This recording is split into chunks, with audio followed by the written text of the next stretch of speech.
Hi, everyone. I hope your studying for the midterm is going well.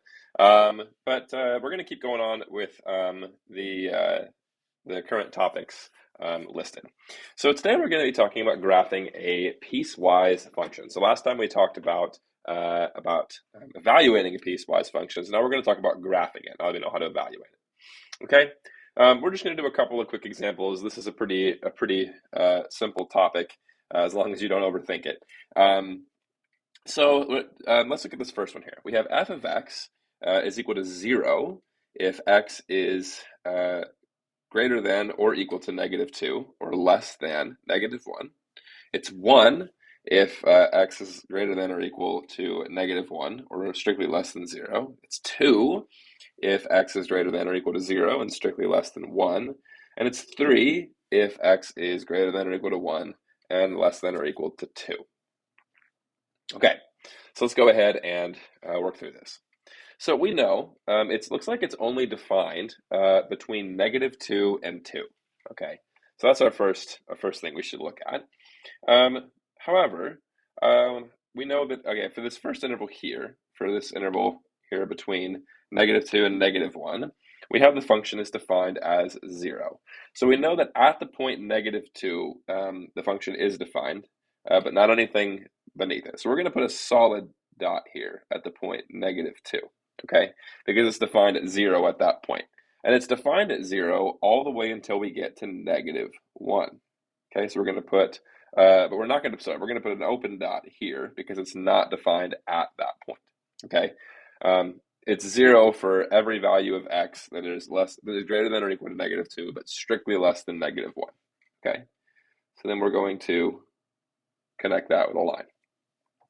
Okay, it looks like it's defined as 1 for every value of x greater than or equal to -1. So at -1, we're going to put a solid dot here because at the point -1, f of x is defined to be 1.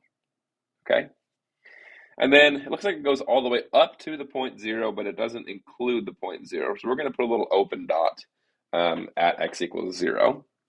And it's defined at 2 for x equals 0 because for x less than or equal to 0, it's defined as 2. So at 0, the function is defined as 2. So we'll put a solid dot here. Okay.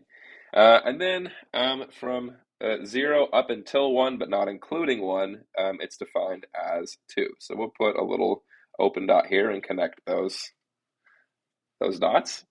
And then looks like it's defined as 3 from 1 until 2. Okay, so at the point x equals 3, or so at the point x equals 1, we're going to define this as 3. And then it's going to go up until 2, but we are including the point 2 as well. So we'll put a closed dot here, and then we'll connect it like that. Okay, so really the trick to these, at least as they're defined like this, is really paying attention to what the each of these intervals are, okay, and how they're defined. That's going to define if you have an open dot, a closed dot, what the value of the function is. That's really the trick when you get something that looks like this. I don't think you get too many that have more complicated functions that you have to define. Looks like most of these are going to end up being just constant functions at on different intervals. So really, what you're having to pay attention to are these intervals here. Okay, but they're all going to end up looking something like this, or you might get one that looks a little bit like this. Here we have f of x is defined as -1 if x is strictly less than 0.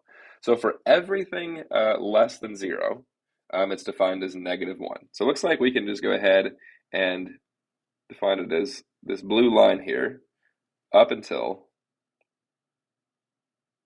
x equals 0. Okay? And we'll put a little open dot here because we're not including the point 0 here. But it says that x is equal to negative, or sorry, it says f of x is equal to -3 at x equals 0. So we can go down to -3 for x equals 0, and we can do a little dot here. Okay? And then if we're greater than 0, the function is going to be defined as 1. So we can do another line going up here at 1 all the way to x equals 0. But we're going to put another dot, another open dot here because we're not including that point. So this is kind of a weird looking function, but this would be accurate. You have everything to the left of x equals 0 is -1. Everything to the right of x equals 0 is 1. But just at the point x equals 0, we have f of x equals -3. So sometimes these can kind of look interesting, but again, the trick really is just paying attention to these intervals. So that's really the best advice I can give you for this section is just make sure you're very closely watching those intervals and what the values are over those intervals. And that's going to determine whether or not you have open dots and closed dots. So this can kind of be a tricky section. So if you have any further questions on this, please don't feel free. Please feel free to email me. Don't hesitate to do that. I'm happy to help out if you run into any trouble at all.